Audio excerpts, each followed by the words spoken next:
we are here at Craft Tuesday. I'm crashing it. We're here with Steve Dwyer. This is your thing. You've been doing this for how long? I've been doing this for almost an entire year now, without fail every Tuesday. Every Tuesday, and you have a bunch of different cosplayers that show up and make crafts here. Everybody that I know that costumes is probably here at one time or another. That's pretty cool. And what is your role? You work at Blizzard. I do, yeah. I'm actually a software engineer for World of Warcraft, so just goes to show that any walk of life, not just artists, can cosplay in costume. Absolutely. Now, you cosplay at a very high level. I mean, the kind of work that you create is incredible. How would you suggest that somebody new to the scene comes and does cosplay? First thing I'd advise is just become a raging perfectionist like me. No, seriously, don't. It's a lot easier. There's just so many materials. My advice would be to start really small. You don't need to know anything about molding and casting. So there's a lot of things out there. It's just going out there and finding out about it. Actually getting it. Yeah, my main advice would be just get started, just do something.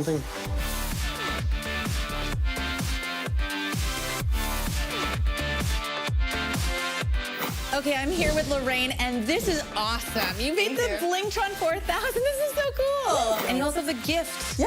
Ah, so are people going to be able to come up to you and... Yes. Really? Yes. Am I going to get a mount or a pet? We'll see, yeah. So tell us about Jaina and Skeleton King. This was your first cosplay? Jaina was my first cosplay ever. I picked Jaina. I thought she was an amazing character. I'd actually read up on some of her lore, and she actually won me 5th place in the costume contest. 5th place, and this was your very first time cosplaying? Very first time. Ever. And you just show up and you're like, hey, what's up, 5th place? Hey, what's up? So you did Magda, which is amazing. When did you do this? It's a beautifully ornate costume. I did it last year for BlizzCon, yeah, for previous BlizzCon. It's gorgeous. You did such a great job.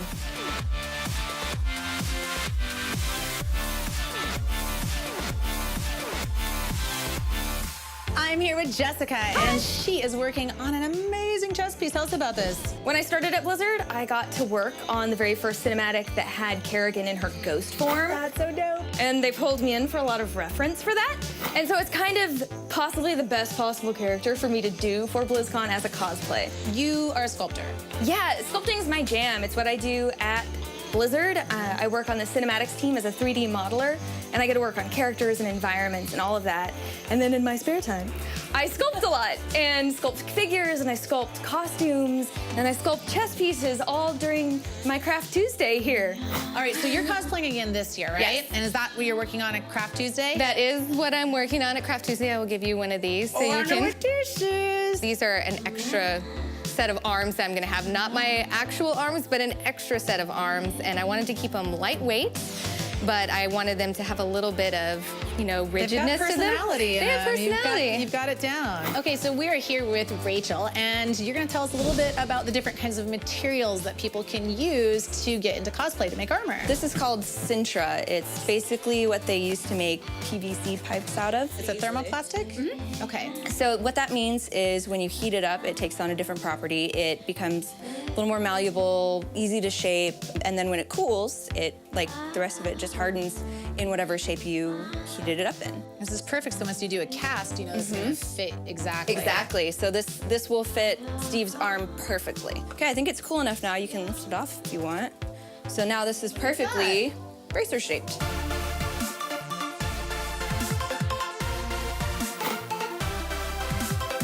We were talking with Steve earlier, and I want to see a little bit more about what goes on behind the scenes. Sure. This is where all the chemicals and the dirty stuff and the sawing and the sanding goes on. I can actually run you through one of the processes.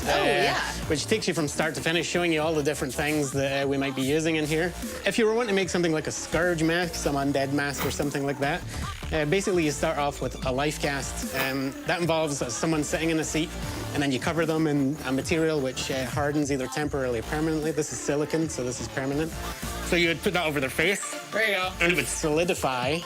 And then because it's floppy, you have to make a shell.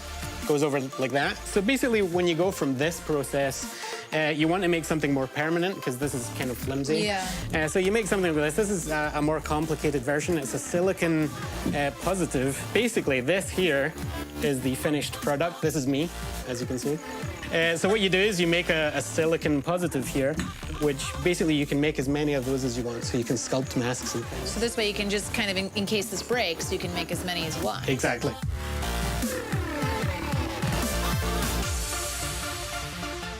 And this here is a very pivotal part of your BlizzCon cosplay costume, is that right? That's correct, yeah. Without this, I wouldn't be able to proceed at all with what I'm intending to do. It's very exclusive. So I guess we will see you on the floor. That's correct. And let's get back to the party.